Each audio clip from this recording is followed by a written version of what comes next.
Oh, you can sit in the storage room. We need this space for important clients, my brother said with a smirk. Then his secretary rushed in and announced, "Sir, the CEO of Evercrest Capital is here." I stood up, looked right at him, and said, "Yes, that would be me." You know that gut-wrenching feeling when your own family, the people who should champion you, dismiss you entirely? I'm Audrey Wilson, and for years, my family called me a disappointment. But what they didn't know, what they couldn't possibly have imagined, was that I was secretly building an empire, one that would eventually hold their entire legacy in the palm of my hand. It all started back in Connecticut. The Wilson family, old money, old traditions. My father, the patriarch, saw his legacy in my older brothers, Nathan, the golden boy, destined to lead Wilson Enterprises, Kyle, the charming salesman, and Brandon, the quiet tech whiz. And then there was me. From the age of 8, I was obsessed with the business, poring over financial statements while my friends watched cartoons. By 12, I was spotting inefficiencies no one else saw. But my father would just ruffle my hair, call me smart cookie, and tell me, "Business isn't really for girls, princess." He'd ignore my detailed proposals, like the one for expanding into healthcare, only to praise Nathan's half-baked ideas that bled the company dry. Still, I believed merit would win out. I worked myself to the bone, 80-hour weeks over my 20s. I transformed our accounting systems, landed our first international clients, and boosted profitability in my division by a staggering 43%. I thought, surely now they'll see. Then came the board meeting that shattered everything. My father, turning 65, announced his succession plan. Despite my accomplishments, my education, the undeniable numbers proving my worth, he named Nathan. Wilson Enterprises has always been led by a Wilson man, he mumbled afterwards, avoiding my eyes. It's just tradition, Audrey. You'll still have an important role. That important role was working directly under Nathan, who promptly stripped me of my major clients and, in the final, ultimate insult, moved me from my executive office to a converted supply closet. Client-facing employees need the window offices, he'd said with that familiar, infuriating smirk. The next day, I resigned. No dramatic confrontation, no tearful goodbyes. I just placed my letter on my father's desk before he arrived and walked out. Only Melissa, Nathan's kind secretary, tried to stop me. "They don't deserve you," she whispered as I carried my small box of personal items. "But they'll regret this someday." I didn't look back. I used my savings and a small inheritance from my mother to start fresh, using her maiden name, Hayes. Partly to escape the nepotism whispers, but mostly so that every success or failure would be entirely my own. Evercrest Capital started in a tiny office with just me and 2 hungry graduates. We specialized in turning around struggling manufacturing businesses. Within 5 years, we were managing $500 million. By year 8, we crossed the billion-dollar threshold, moving into sleek Manhattan headquarters. And all this time, I kept my success a complete secret from my family. Any mention of Evercrest to the Wilsons was grounds for immediate termination. I wasn't hiding out of shame.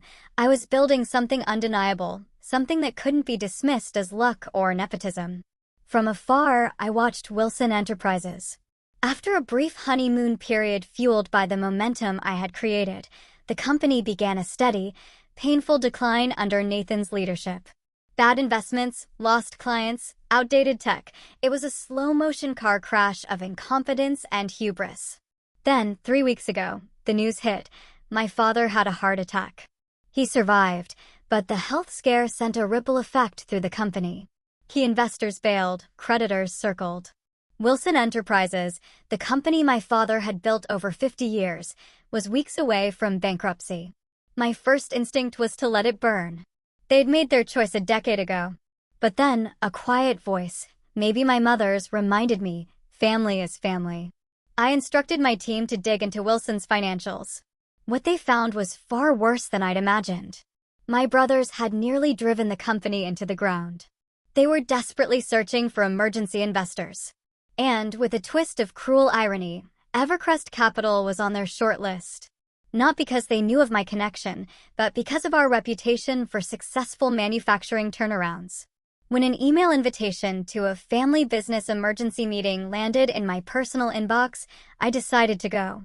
Not as the CEO of Evercrest Capital, but as Audrey, the forgotten Wilson daughter. I wanted to see if anything was truly worth saving. The email was cold, corporate, a summons after 10 years of silence. I showed it to Diane, my COO and closest confidant, in my corner office overlooking Central Park. "You're not actually considering going, are you?" she asked, incredulous. I swiveled in my chair. "I'm curious." "Curious is reading their financial statements, which we've already done," Diane countered, perching on my desk. "This is masochism. They're going to try to guilt you into giving them money you earned despite them, not because of them." Maybe I conceded. But I want to see it with my own eyes. The company, Dad, all of it.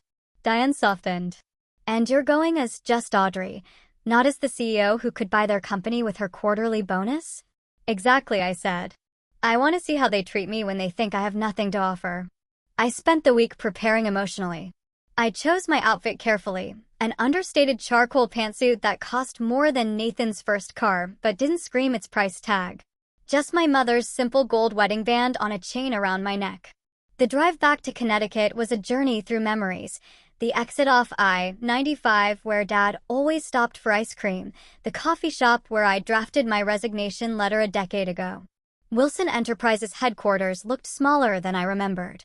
The receptionist didn't recognize me. I signed in as a visitor, sitting on those same uncomfortable lobby chairs Dad had refused to replace. Their vintage, he'd always insisted. Shows we have history. Now they just looked shabby. Kyle was the first brother I encountered, rushing down the hall. He did a double take. "Audrey, wow, it's been a while." He gave me an awkward side hug. "You look corporate." "Hello, Kyle," I said coolly. "Yes, it has been a while. 10 years, to be exact." He had the decency to look embarrassed. He launched into a rambling explanation about Nathan being crazy, preparing for the big potential investors coming tomorrow, then checked his watch, already making his escape. Brandon was next, emerging from what used to be the IT department. He'd aged, premature gray streaking his temples, but unlike Kyle, he seemed genuinely pleased. "Audrey." He gave me a real hug. "I can't believe you came. It's good to see you." His smile faltered. "It's bad, AUD, worse than they're admitting." Before he could elaborate, Nathan's voice boomed down the hallway. Well. Little sis has decided to grace us with her presence." He'd gained weight, lost some hair, and reeked of whiskey at 11 a.m. Some things hadn't changed. He waved dismissively. "Nothing for you to worry about. Just a temporary cash flow issue.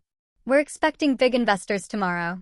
Dad's expecting us all for dinner tonight. 6 p.m. Don't be late." With that, he was gone, barking orders at a harried assistant. Dinner at my father's house was a stilted affair.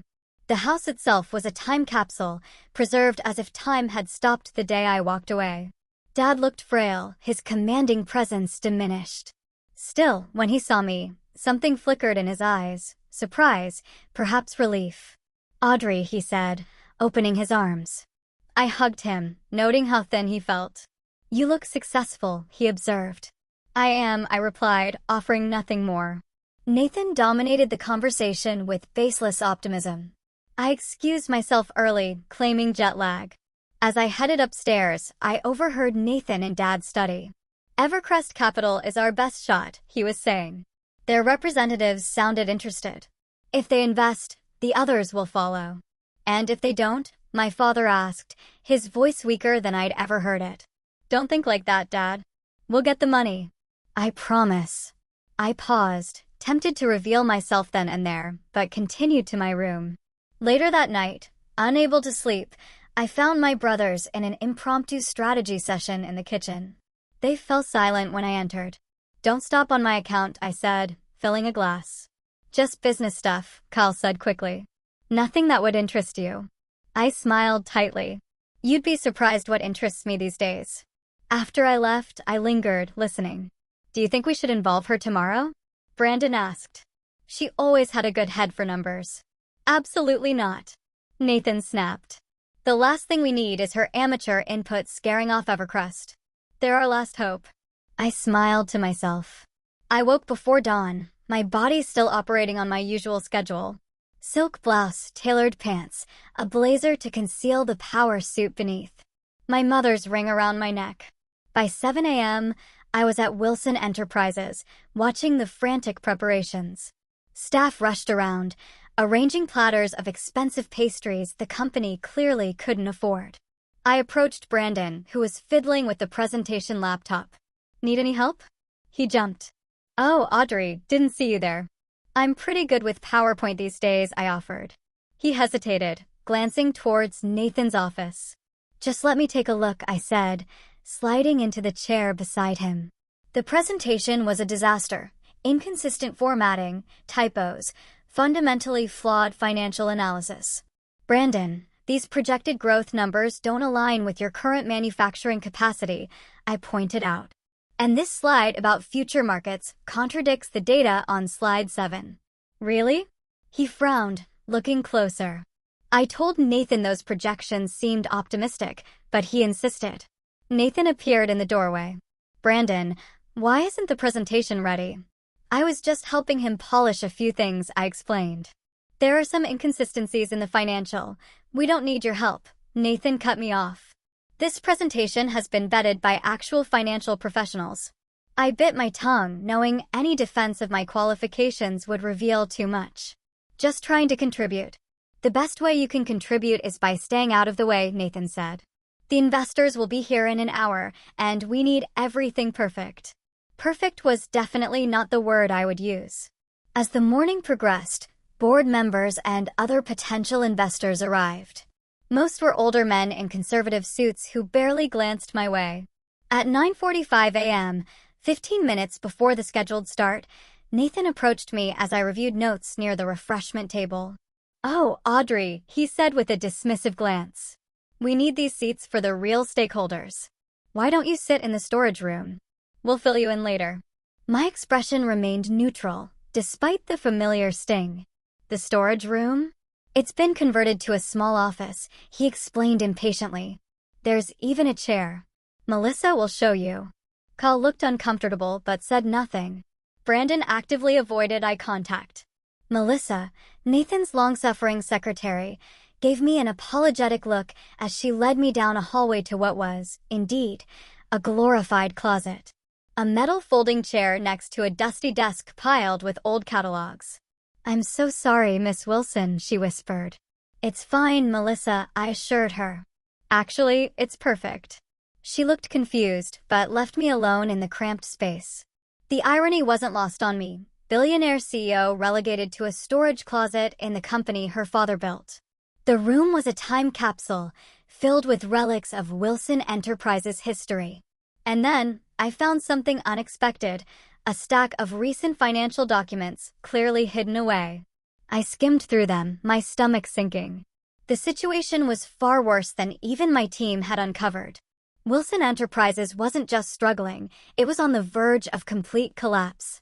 Unpaid vendors, missed loan payments, tax liens, a perfect storm of financial mismanagement. At 10:15, I heard Melissa's heels clicking rapidly. She burst into the main conference room. Sir, she called out breathlessly. Evercrest Capital's representatives are here. They've just pulled up. The room fell silent, then erupted. I stood, removing my casual blazer to reveal the impeccable suit beneath. I checked my reflection in my phone, straightening my posture. Then I texted my waiting executive team, enter in 5 minutes. It was time to emerge from the shadows. I stood in the storage room, listening as Nathan began his introduction.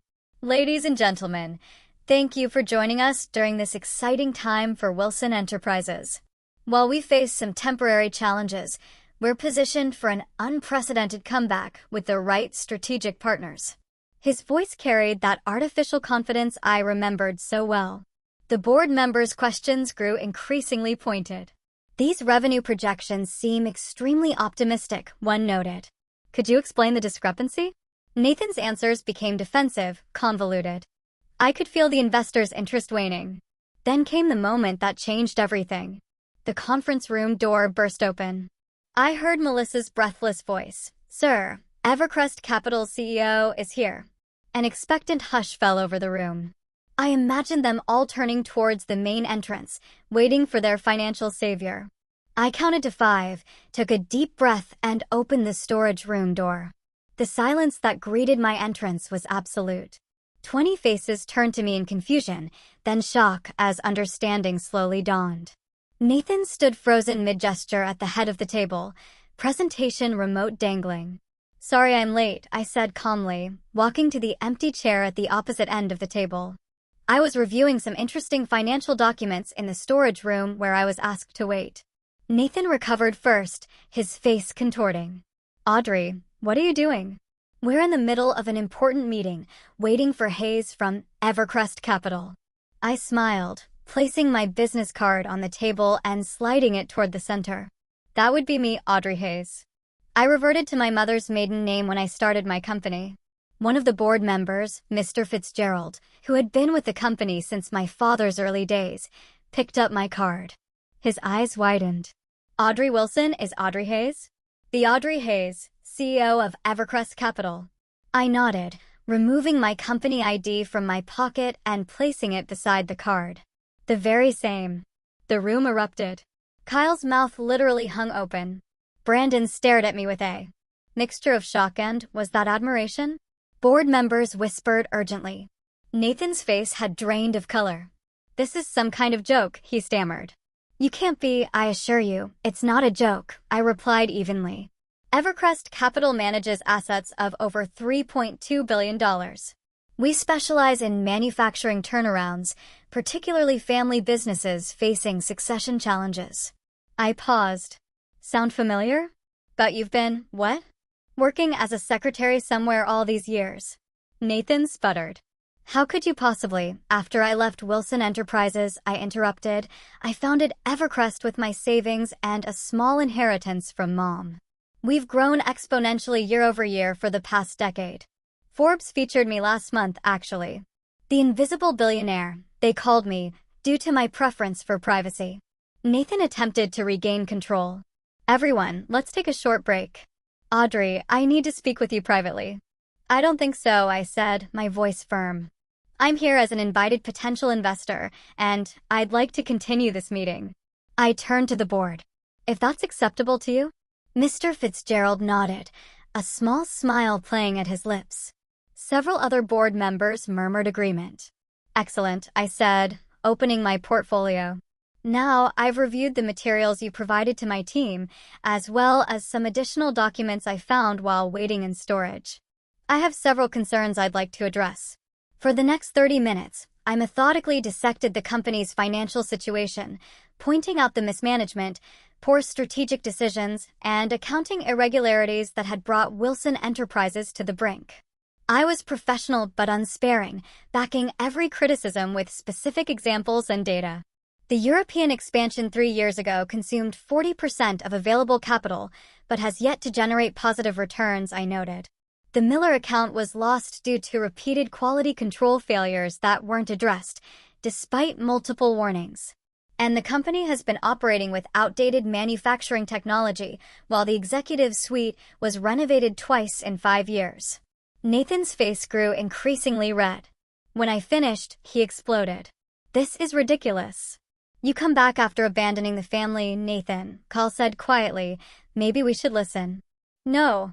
Nathan slammed his hand on the table. "She doesn't know what she's talking about. She's been gone. She's an outsider." "Actually," Brandon interjected, surprising everyone. "Everything she said is accurate. I've been trying to raise these same issues for years." The room fell silent again. Then, from the doorway, came a voice I immediately recognized. "Let her speak, Nathan." My father stood there, looking older and frielier than he had at dinner, but with the commanding presence that had built Wilson Enterprises from nothing. He walked slowly to an empty chair, nodded for me to continue. "Thank you," I said, acknowledging him before addressing the room again. "Despite these challenges, I believe Wilson Enterprises has a solid foundation worth saving. The brand still has value. The core product line remains competitive. The workforce is skilled and loyal. I laid out my proposal. Evercrest would provide emergency capital in exchange for a controlling interest. There would be a restructuring of leadership with performance-based metrics determining who stayed. The company would refocus on its most profitable product lines, modernizing manufacturing. This isn't a hostile takeover, I clarified. It's a rescue operation. But it requires acknowledging reality and accepting significant changes. Nathan scoffed. So, you want us to hand over the company Dad built to you after you walked away? I didn't walk away, Nathan. I was pushed out. You moved me to a closet, very much like the one you put me in today. I met his gaze steadily. But this isn't about the past. It's about whether Wilson Enterprises has a future. Kyle, always the peacemaker, attempted to mediate. Maybe we should consider Audrey's proposal. We do need the capital, and her track record speaks for itself. Brandon nodded in agreement. The company needs help. We all know it. Nathan looked to our father, clearly expecting him to back him up. Dad, tell them this is crazy. We can't let an outsider take control, even if she is family. Dad was quiet for a long moment, looking between us with tired eyes. For 10 years, he finally said, I've watched this company decline under your leadership, Nathan. I defended you, made excuses, convinced myself things would turn around. But they haven't. He turned to me. And for those same 10 years, I followed your success from afar.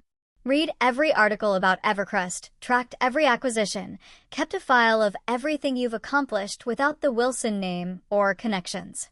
This revelation stunned me. He'd been watching my career all along. You were always the one with the real vision, Dad continued. The drive, the discipline. I was wrong to overlook you because of tradition or gender or whatever foolish reason I told myself. He looked around the table. We should listen to Audrey, not because she's family, but because she's earned the right to be heard. The room was silent as the weight of his words settled. Nathan looked as though he'd been slapped. Kyle appeared relieved. Brandon wore an expression that said, finally. I maintained my professional demeanor, though inside, emotions threatened to overwhelm me. Thank you, I said simply. I'll need complete access to all financial records and operations before making a final decision. My team is waiting outside and can begin the assessment immediately. I'll require an answer on my terms within 48 hours. I stood, gathering my materials. This meeting is adjourned for now. I suggest everyone take time to consider what's truly best for the company's future. As I walked out, board members and investors parted to let me pass, several nodding respectfully. Nathan remained frozen at the head of the table. Kyle followed me, already trying to establish himself as my ally. Brandon hung back, but gave me a small thumbs up when our eyes met. At the door, Melissa waited with a smile. As I passed, she whispered, "That was badass, Ms. Hayes." Indeed, it was. The Montclair Hotel's presidential suite had been transformed into Evercrest's temporary command center. When I entered, my executive team looked up expectantly. So, Diana asked, searching my face. How did our little surprise go over? I kicked off my heels, dropping onto the nearest sofa. About as well as you'd expect when you reveal to your estranged family that you're secretly a billionaire who could buy their failing company with pocket change. That good. Marcus grinned. Nathan looked like he was having a stroke, I admitted, feeling a mixture of vindication and unexpected guilt. Dad actually defended me. Said he'd been following my career all along. Seriously? Diane raised an eyebrow. The same dad who passed you over for being female? I shrugged, the emotional complexity of the day finally hitting me. People are complicated. Once my team dispersed to begin their preliminary assessment, I allowed myself a moment alone. 10 years of proving myself, of building something from nothing, had culminated in today's revelation. The victory should have felt sweeter than it did. My phone began lighting up. Nathan had called 3 times. Kyle had sent a rambling, sycophantic text. Brandon's message was simpler. I'm sorry. You were always the smartest one. Let me know how I can help. Dad hadn't reached out. I ignored them all, staring out at the Connecticut skyline I'd left behind a decade ago. The satisfaction I'd anticipated felt hollow in my chest, mixed with a complicated grief for what might have been if things had been different. Diane found me there an hour later. The preliminary numbers are even worse than we thought, she reported. They've been cooking the books for at least 2 years. Classic case of hiding declining revenue with creative accounting. Could criminal charges be involved? I asked. Possibly. It's more incompetence than malice from what I can tell, but the SEC might see it differently. I nodded, still distracted. What would you do, Diane? As a purely business decision. She considered it carefully. Objectively, I'd walk away. There are better investment opportunities with less emotional complication. The Wilson name isn't worth what it once was, objectively. But it's your family, Audrey. Despite everything. She sat beside me. But that doesn't mean you owe them salvation. There's a difference between forgiveness and setting yourself on fire to keep others warm. A knock at the door interrupted us. The hotel staff announced a visitor, Samuel Wilson. Dad looked even more fragile in the elegant hotel surroundings. He stood awkwardly, declining a seat. I won't stay long, he said. I just needed to speak with you privately. Diane excused herself, leaving us alone. Impressive operation you've built, Dad observed, gesturing to the laptops and documents spread across the suite. Thank you. An uncomfortable silence stretched between us. I'm sorry, Audrey, he finally said. For 10 years ago, for all of it. I'd imagined this moment countless times, rehearsed what I would say, the accusations I would level. Now, faced with his genuine contrition, those prepared speeches evaporated. Why? I asked simply. Was it really just because I'm a woman? He shook his head, looking ashamed. That was part of it, outdated thinking I was raised with. But mostly it was fear. You are so much more capable than your brothers, so much more like me than any of them. I was afraid you'd build something better than I had. Make my legacy seem small in comparison. He gave a sad laugh. And then you went and did exactly that anyway. I didn't do it to spite you, I said quietly. I know, he said. You did it because it's who you are, a builder, a visionary. He met my eyes directly, like I used to be, before I got caught up in preserving rather than growing. Another silence fell. There's something else, he said finally. Something the boys don't know yet. My health situation is more serious than I've let on. The heart attack revealed advanced coronary disease. The doctors give me a year, maybe 2, with aggressive treatment. The news hit me harder than expected. Despite everything, he was still my father. I'm sorry, I said, meaning it. I don't tell you this for sympathy, he clarified. But because I need you to understand what I'm asking. Wilson Enterprises isn't just a company to me. It's my life's work. The thought of it disappearing, of nothing remaining to show for 50 years of building. He trailed off, emotion catching in his throat. You want me to save it? I finished for him. I want you to consider saving it, he corrected. Not for Nathan or Kyle or even me, but as a legacy worth preserving, flawed though it may be. After he left, I sat alone for a long time, conflicting emotions warring within me. The professionally detached CEO in me said to walk away. Wilson Enterprises was a risky investment at best. The wounded daughter wanted nothing more than to reject their desperate need, to let them face the consequences of pushing me away. But another voice whispered insistently, my mother's. She had always been the compassionate counterbalance to Dad's ruthless pragmatism. Family is family, she would say, even when they disappoint you. I called my therapist, Dr. Levine, for an emergency session. I built Evercrest to prove them wrong, I admitted. To show my father he made a mistake choosing Nathan over me. Now that I've done that, what's left? Perhaps something more important, she observed. The question lingered with me as I directed my team to conduct a thorough analysis of Wilson Enterprises' financials. They worked through the night, accessing systems with passwords Brandon quietly provided, uncovering the full extent of the company's troubles. By morning, I had the complete picture, and it wasn't pretty. Yet, beneath the dysfunction, I could still see the bones of something worth saving. The core manufacturing technology remained sound. Several product lines continued to perform well despite neglect. Most importantly, many loyal employees had stayed, keeping things running through sheer determination. After 48 sleepless hours, I made my decision. I would help save Wilson Enterprises, but on my terms, with clear boundaries between family and business. 3 days after my dramatic revelation, I returned to Wilson Enterprises with my full executive team. We arrived precisely at 9 a.m., striding through the lobby like a tactical unit. Employees whispered as we passed. Word of my true identity had spread. The boardroom had been prepared for our arrival: fresh flowers, premium coffee, meticulously arranged presentation materials. Nathan stood stiffly, uncertain of his role. Kyle hovered, smiling too broadly. Brandon waited quietly by the projection equipment, looking more at ease than I'd seen him in years. The board members filed in, followed by my father, who took a seat to the side, present, but deliberately not at the head of the table. "Good morning," I began, once everyone was seated. "Thank you for agreeing to this meeting on such short notice. My team has completed our preliminary assessment of Wilson Enterprises' financial position and operations. Today, I'll present our findings and a proposed path forward." For the next hour, I laid out in meticulous detail exactly what had gone wrong and when. I was professional but unflinching. Nathan squirmed as I highlighted his European expansion failure. Kyle looked at the floor when I mentioned the loss of 3 major clients under his sales leadership. The company currently has negative cash flow of approximately $2.3 million per month, I concluded. At this burn rate, without intervention, Wilson Enterprises will be insolvent within 45 days. A heavy silence fell.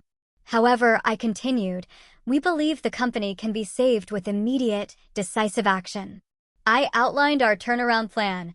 Evercrest would provide emergency capital of $50 million in exchange for 60% ownership. There would be a complete restructuring of the executive team based on merit, not family connections, and profitable divisions would be sold or shuttered. Manufacturing would be modernized. Additionally, I said, looking directly at the board, I will require installation as chairperson with full authority to implement necessary changes without interference. Nathan stood abruptly. "This is outrageous. You're talking about a hostile takeover of a family business." "I'm talking about saving a family business that you've run into the ground," I replied calmly. "The alternative is bankruptcy within weeks. Your choice." "We can find other investors," he insisted, though his voice lacked conviction. "Can you?" I raised an eyebrow. "In time with these financials?" "Be my guest." Mr. Fitzgerald cleared his throat. "Nathan, perhaps we should consider Miss Wilson's offer seriously. The timeline she's presented aligns with our own projections." Nathan looked around for support, but found little. Even Kyle was studiously examining his coffee cup. "This is still a family company," Nathan said desperately. "Dad, tell them." All eyes turned to our father, who had remained silent. He looked older than his years as he slowly rose. "When I founded Wilson Enterprises," he began, his voice steadier now, "I had nothing but determination and a belief that I could build something worthwhile, something that would last beyond me." He looked around the room. Somewhere along the way, I confused preserving my control with preserving the company itself. He turned to Nathan. "Son, I did you no favors making you CEO before you were ready. I set you up to fail because I couldn't let go properly. Then, to me, Audrey, I failed you by not recognizing your talents when they were right in front of me." The room was utterly silent. "This company bears our name," he continued, "but its future matters more than our pride. If Audrey and her team can save what we've built, give employees security, and restore Wilson Enterprises to something we can be proud of, then we should be grateful, not defensive." Nathan stared at our father in disbelief. "You're taking her side after everything I've done?" "This isn't about sides, Nathan," Dad interrupted firmly. "It's about survival." While Nathan processed this betrayal, Kyle, the opportunist, stepped forward. "I think we should accept Audrey's offer. I'm happy to continue in whatever capacity would be most helpful." Brandon nodded. "The plan makes sense. It's our best option." Backed into a corner, Nathan requested a private conversation with our father. They disappeared into an adjacent office. 20 minutes later, Nathan and Dad returned. Nathan's face was flushed, but his demeanor had changed. After discussing the situation with our father, he announced stiffly, I've decided to accept Evercrest's offer, with one condition: I remain on the executive team in some capacity. I considered this. Keeping Nathan involved would be complicated, but firing him outright might create unnecessary resistance. You can remain as VP of Client Relations, I decided. Your institutional knowledge of long-term clients will be valuable during the transition. However, I added, this position will have clearly defined performance metrics, like every other role in the new structure. Nathan clearly hated the demotion, but recognized it was the best offer he would get. He nodded curtly. With that settled, the board voted unanimously to accept Evercrest's investment. The following weeks were intense. My team and I worked 16-hour days implementing the turnaround plan. We conducted a comprehensive audit of every department, identified salvageable operations, and made difficult decisions about what had to go. The first executive meeting under the new structure was predictably tense. Nathan sat silently fuming as I outlined the changes in reporting structure and accountability standards. Kyle adapted quickly, already trying to position himself as my trusted lieutenant. Brandon seemed relieved to finally have his technical expertise valued appropriately. From now on, I announced, advancement will be based on merit, not family connections. Everyone, including myself, will be held to the same performance standards. Implementation wasn't easy. Longtime employees loyal to Nathan resisted new processes. Some openly questioned my authority. Nathan himself engaged in subtle sabotage, forgetting to include me on important client communications, undermining my directives, spreading rumors. After catching him in a particularly damaging lie to a major client, I called him into my office, formerly his office, which surely added to his resentment. This stops now, I said, sliding evidence of his sabotage across the desk. I understand this transition is difficult for you, but your behavior is harming the very company you claim to care about. You have no idea what it's like, he seethed, to watch everything Dad built, everything I was supposed to lead, handed over to my little sister who abandoned us. I didn't abandon the company, Nathan. I was pushed out by you. I let that sink in before continuing. But that's the past. Right now, we have 300 employees depending on us to save their jobs. Can you set aside your ego long enough to help them? Something in my appeal seemed to reach him. Not completely, but enough that his active resistance began to diminish. Kyle, predictably, proved to be a weather vane, pointing whichever way the wind of power blew. Once he realized my leadership was firmly established, he became enthusiastically supportive. His sales skills were genuinely valuable when properly directed and monitored, and he thrived with clear guidelines and accountability. The real surprise was Brandon. Given actual authority and resources, he flourished. His technical innovations streamlined manufacturing processes, saving millions. He assembled a talented IT team that modernized our outdated systems, improving efficiency throughout the company. 6 weeks into the restructuring, we faced a crisis. Our largest remaining client, Henderson Medical Supplies, was threatening to leave. Losing them would be devastating. Nathan had cultivated the relationship for years, but they were upset about new quality control procedures. I scheduled an emergency meeting with their executive team, bringing Nathan, Kyle, and our production manager. We need this account, Nathan stressed beforehand. Whatever they want, we should give them. Not if it compromises our new standards, I replied. We'll listen, but we won't promise what we can't deliver. The meeting began tensely. Henderson's CEO complained about unnecessary bureaucracy. When Nathan began immediately capitulating, I intervened. Mr. Henderson, I understand your frustration. Change is difficult. But let me explain why these new procedures are actually to your benefit. I outlined how our enhanced quality controls would reduce defect rates, improve consistency, and ultimately save them money.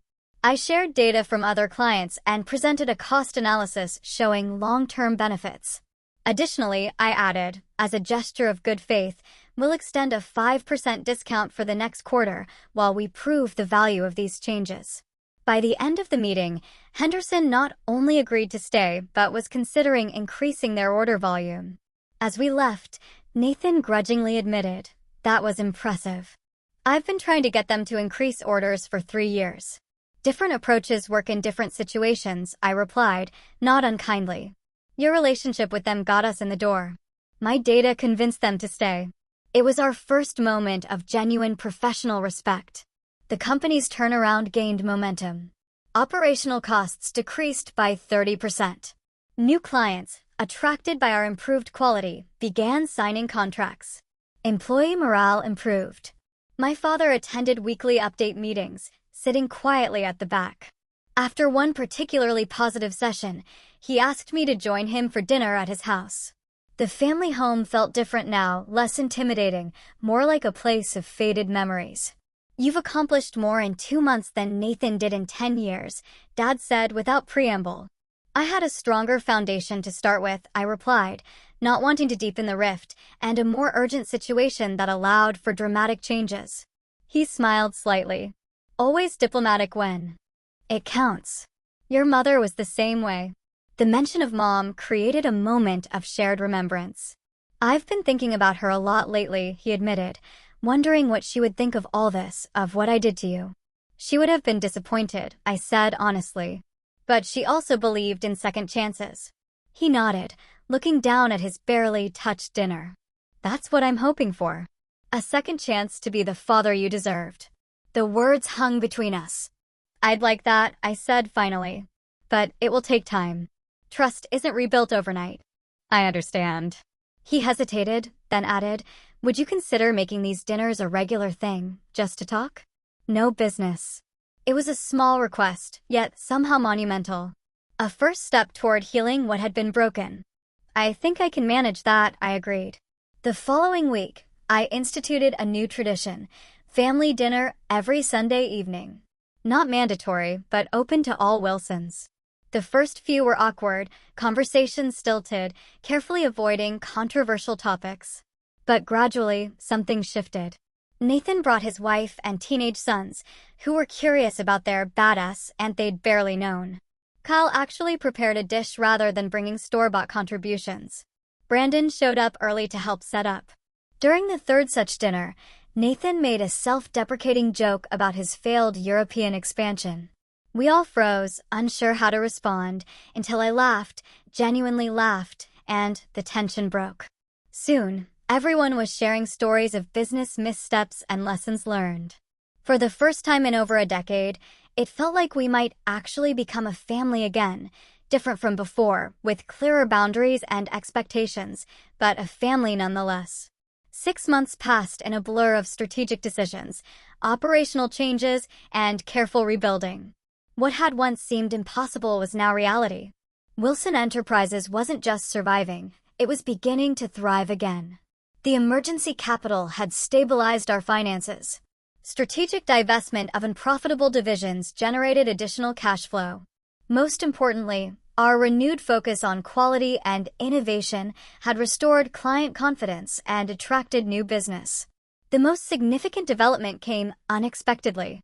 During a routine review of potential acquisition targets, my Evercrest team identified surprising synergies between our portfolio companies and Wilson Enterprises' core business. What began as a rescue operation evolved into a strategic merger, with Wilson Enterprises becoming the manufacturing arm of a larger, more diversified operation. The day we announced the formal merger was surreal.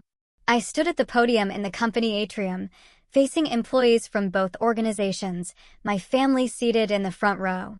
Today marks not an ending, but a new beginning, I told them. Wilson Enterprises and Evercrest Capital are stronger together than apart, combining century-old manufacturing expertise with cutting-edge financial and operational strategies. I glanced at my father, who nodded slightly, pride evident in his eyes. The company's transformation had catalyzed a family transformation as well. Nathan had initially struggled with his diminished role, but eventually found his niche in client relationship management, where his natural charisma could shine without the burden of operational leadership. We'd never be closest confidants, but we had reached a professional respect that seemed impossible months earlier. Kyle thrived in the new structure, his sales talents amplified by proper support systems. Without the pressure to be something he wasn't, he became more authentic and effective. Our relationship warmed as he stopped competing and started collaborating. Brandon experienced the most dramatic change. Given resources and recognition, he developed into an exceptional technical director. We discovered a natural sibling shorthand, often finishing each other's sentences during planning sessions. The bond we might have formed as children began growing in adulthood. Our father attended board meetings regularly despite his health challenges, offering historical context without attempting to control outcomes. His doctors reported surprising improvements in his condition, attributing it to reduced stress and a renewed sense of purpose. The weekly family dinners had evolved from awkward obligations to genuine gatherings. Not always harmonious. We were still Wilsons, after all, but increasingly comfortable. We were learning to be a family defined by more than business. One evening, I encountered Mr. Fitzgerald, the senior board member, at an industry event. I always knew Samuel made the wrong choice, he told me, glass of scotch in hand. Even tried to tell him so at the time. But perhaps it worked out for the best in the end. You built something remarkable on your own terms, without the Wilson legacy as a crutch or a burden. Perhaps, I agreed, though I couldn't help wondering how different things might have been. The most meaningful conversation came on a quiet Sunday afternoon. Dad had asked me to help sort through old company documents in his home office, a task that would have been unimaginable a year earlier. I found something you should have, he said, handing me a worn leather portfolio. Inside was a business plan, my business plan from when I was 16, proposing Wilson Enterprises' expansion into medical equipment manufacturing. The very plan he had dismissed as unrealistic, despite its meticulous research and projections. I kept it all these years, he admitted. Sometimes I would take it out and look at it, especially after you left. The medical division you proposed would have positioned us perfectly for the pandemic boom. He shook his head ruefully. Just one of many missed opportunities. We can't change the past, I said, touching the faded pages that represented so much youthful hope and subsequent disappointment. No, he agreed. But I want you to know that I always saw your potential, Audrey. I was just too afraid of being overshadowed to nurture it properly. That was my failure, not yours.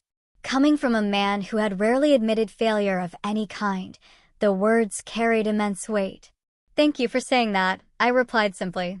Later that week, during our executive leadership meeting, we discussed succession planning, ironically, the very issue that had driven me from the company a decade earlier. We need to establish clear criteria for future leadership, I explained, based on merit, skills, and demonstrated capability, not family connections or seniority. Nathan, who might once have taken this as a personal attack, nodded in agreement. The next generation should earn their positions, he said, glancing at his teenage sons, who occasionally interned. No shortcuts or assumptions. Exactly, I confirmed. We'll create development tracks for promising employees, family or not, with mentorship, education, support, and progressive responsibilities. As the meeting concluded, I found myself reflecting on the journey from storage closet to boardroom. The vindication was sweet, yes, but the healing was the true victory. The ability to lead without anger, to collaborate with my brothers without resentment simmering beneath the surface. I had spent years building Evercrest to prove my worth to a family that had undervalued me. The irony was that true satisfaction came not from proving them wrong, but from creating something that made all our lives better. Success wasn't revenge. It was the freedom to move beyond the need for revenge. That evening, I stood in my office, once my father's, briefly Nathan's, now legitimately mine, looking out at the manufacturing floor, where workers moved with renewed purpose. The Wilson name still adorned the building, but its meaning had evolved. No longer a patriarchal kingdom, but a modern enterprise where contribution mattered more than connection. So, what's the lesson in all this? That sometimes being underestimated is your greatest advantage. That building yourself outside the shadow of family expectations can forge a strength no inheritance could provide.